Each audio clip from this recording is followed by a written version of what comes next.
काय सांगणार भाऊ, काल शिवसेनेच्या बंडखोरीनंतर आज या ठिकाणी आपल्या नेत्यांची बैठक पार पडलेली आहे. महायुतीची एकत्रित भूमिका काय असणार आहे पुढच्या काळात निवडणुकीमध्ये? आता कोणाला विचार दोघांना बोला तुम्ही.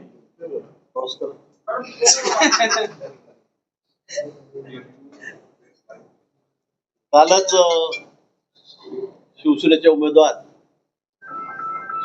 रेश्मा काळे या आमचे शिवसेनेचे नेते माननीय एकनाथजी शिंदे यांना भेटायला त्यांच्या गावीच गेलेल्या होत्या. त्यांची भेट त्या ठिकाणी झाली आणि त्यांनी त्या ठिकाणी जाहीर केला. माननीय शिंदे साहेबांनी सांगितलं, उमेदवारांनी सांगितलं, त्यांनी जाहीर केलं की मी माझी उमेदवारी या ठिकाणी मागे घेत आहे. महायुतीचा आता इथे एकच उमेदवार आहे, नंदकिशोर महाजन हे एकच उमेदवार या ठिकाणी आहेत. नाशिक आणि जळगाव दोन ठिकाणी थोडा टाय झालेला होता, पण नाशिकला परवाच गोकुळ गीते यांनी आपली माघार केली आणि काल रेश्मा काळे यांनी जळगावमध्ये माघार केली. त्यामुळे आता या दोन्ही ठिकाणी चित्र स्पष्ट झालेलं आहे. नाशिकमध्ये दराडे आहेत, ते उमेदवार आहेत, आणि इथे आमच्या नंदकिशोर महाजन हे उमेदवार आहेत. एकतर्फी निवडणूक आहे, म्हणजे मोठ्या मताधिक्याने ते या ठिकाणी निवडून येतील या बाबतीत कोणाची मला शंका नाही. पण 11 ठिकाणी निवडणुका आहेत राज्यामध्ये, 6 ठिकाणी बिनविरोध झालेले आहेत आणि 11च्या 11 ठिकाणी आमचे उमेदवार मोठ्या मताधिक्याने या ठिकाणी निवडून येतील. महायुतीचाच कौल सर्व मतदार या ठिकाणी देतील, या बाबतीत कुणाच्या मनामध्ये मला वाटतं शंका असण्याचं कारण नाही. विरोधकांचं खातं सुद्धा उघडणार नाही, कुठेही एकही आमदार त्यांचा निवडून येणार नाही. जी परिस्थिती महापालिकेत झाली, नगरपालिकांमध्ये झाली राज्यामध्ये, त्यापेक्षाही दारुण पराभव विरोधकांचा यावेळेला सुद्धा होणार आहे. महागारीच्या शेवटच्या दिवशी तुम्ही जळगावमध्ये आला होता, त्यामुळे गोकुळ गीतेंची जी माघार राहिलेली होती आणि कुठेतरी तुमची खेळी आहे अशी चर्चा देखील राजकीय वर्तुळात होत होती की तुमच्याकडे जळगावचं बहुमत होतं आणि नाशिकची जागा तुम्ही काढण्याच्या प्रयत्नात होतात, मात्र ही खेळी फसली आहे का? ही खेळी होती का? काय सांगता? कुठलीही खेळी नाही. तुम्हाला माहिती आहे, मी पोटात काही नोटात काही असं कधी वागत नाही.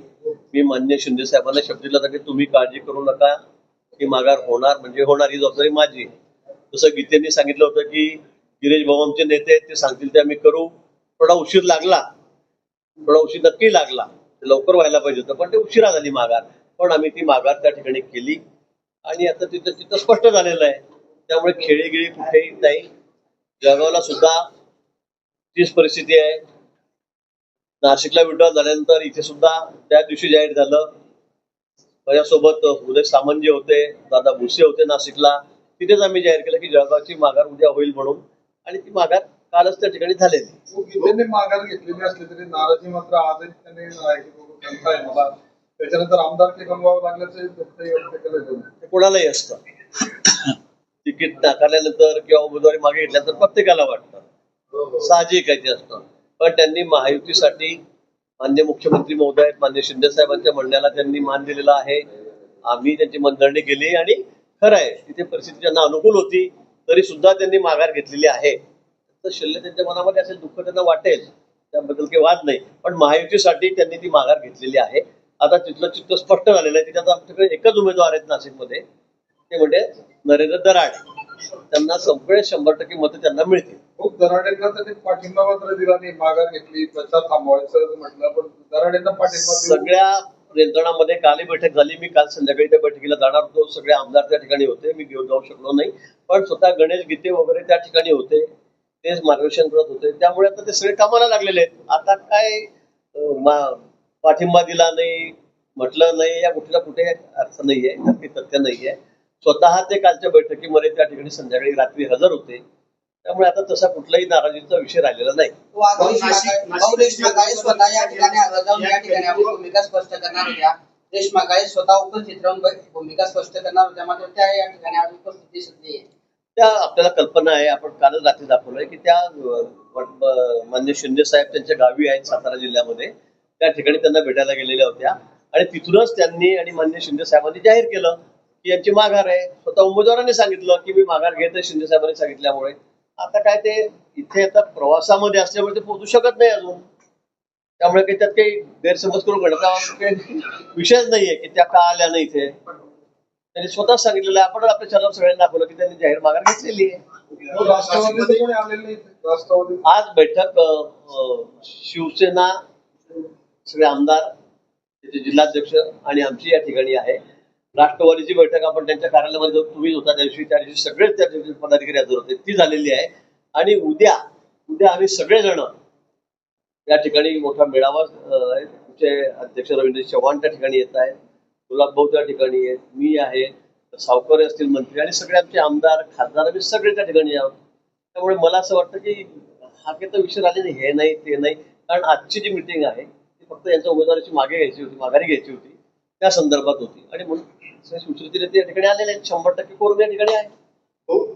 नाशिक आणि जळगावच्या बंडखोरीचा जर विचार केला तर महायुतीमध्ये सर्व काही आलेलं आहे हे जे सांगितलं जातं त्याला कुठेतरी तडा गेलेला आहे आणि अंतर्गत जो वाद होता किंवा हक्कत होती ती चव्हाट्यावर आली आहे. तर मला वाटतं कुठे अंतर्गत कुठे काही आहे का? प्रत्येकाला वाटतं, सगळ्यांना वाटत होतं की आम्हाला इथे जातं 17 ठिकाणी वाटत होतं की सगळ्या जागा आम्हाला मिळाव्या. शिंदे साहेब म्हणतो की आम्हाला 7-8 जागा पाहिजेत.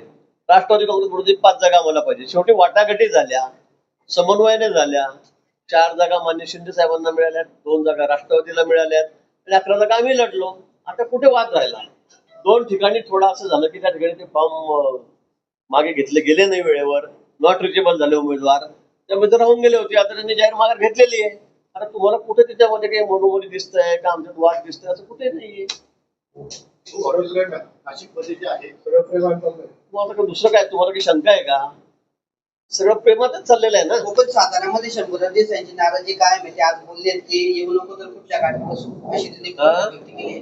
साताऱ्यामध्ये शंभूराज देसाईंची नाराजी काय मात्र पाहायला मिळत आहे. ते आज बोलले की मी येऊ नको सोबत तर मग कुठल्या गाडीत बसू असं शिंदेजवळ त्यांनी आपली भूमिका स्पष्ट केलेली आहे. येऊ नको सोबत कुठ्याकडे तुम्हाला समजलं? मी येऊ नको तर कुठल्या गाडीत सोबत बसू, तुमच्या सोबत येऊ नको तर कुठल्या गाडीत बसू असं शंभूराज देसाई तिथल्या विधान परिषद निवडणुकीवरून बोललेले आहेत. मला काय ते म्हणले किंवा काय मला काही कल्पना नाही होत. मी येऊ नको तुमच्या गाडीत म्हणजे मला त्याचा अर्थच कळत नाही, त्यामुळे मला तिथलं काही माहित नाही. पण शंभूराजेंचा विषय 2-3 वेळा चर्चेत आला. मी त्या समन्वय समितीत मी आणि बावनकुळे साहेब आहे 6 लोकांच्या, तिथे पण त्यांनी पण स्वतः शंभूराजे तिथे होते, त्यांच्या घरीच बैठक झालेली होती. मला वाटतं हा विषय आता संपलेला आहे. सीएम साहेब स्वतः बोललेले आहेत, शिंदे साहेब स्वतः बोललेले या संदर्भामध्ये. आणि त्यांना जे जे म्हणणं होतं ते ऐकून घेऊन त्याच्यावर कारवाई सुद्धा झालेली आहे त्यांच्या मतदारसंघ जिल्ह्यामध्ये. मला वाटतं तो विषय संपलेला आहे. आज संजय राऊतांनी एक वक्तव्य केले या ठिकाणी की अर्थ खातं जे आहे महाराष्ट्राचं ते देवेंद्र फडणवीस यांच्याकडेच ठेवण्यामध्ये शहाणपण आहे. त्यांच्या व्यतिरिक्त अर्थ खातं सांभाळणं एवढा दुसरा सक्षम नेता कोणी नाही असं वक्तव्य त्यांनी केलेलं आहे. त्यावरून राष्ट्रवादीने नाराजी व्यक्त केलेली आहे. मला वाटतं की राऊतांनी त्यांचा पक्ष बघावं, त्यांच्या पक्षात काही बोंब पडत नाही आणि ते राष्ट्रवादीने काँग्रेसमध्ये जावं का, इकडे अर्थ खातं कोणी सांभाळावं, या पक्षाचं कोणी काय करावं. मला तर कशाला बेगाने शादी में अब्दुल्ला दिवाना उड्या मारत फिरायचे आपण. लग्न कोणाचं, बँड कोणाचा आणि लगेच आपण नाचायला लागायचं तिकडे जाऊन. त्यांना कोणी विचारलंय? ते कोण ठरवणार आहे कोणतं खातं कोणाकडे ठेवायचं म्हणून आणि सल्ला देणार आहे आम्हाला? गरज नाही, आवश्यकता नाही. त्यामुळे तुमच्या घरच्या लग्नातच तुम्ही नाचा तुमच्या बँड मध्ये, आमच्या बँड मध्ये नाचू नका. यावर अनिल पाटलांनी असं म्हटलंय की त्यावेळेस त्यांचे मुख्यमंत्री होते ते देखील महाराष्ट्र सांभाळण्यामध्ये सक्षम नव्हते. उद्धव ठाकरे ज्यावेळेस मुख्यमंत्री होते त्यावेळेस देखील राज्यात अशी चर्चा होती की ते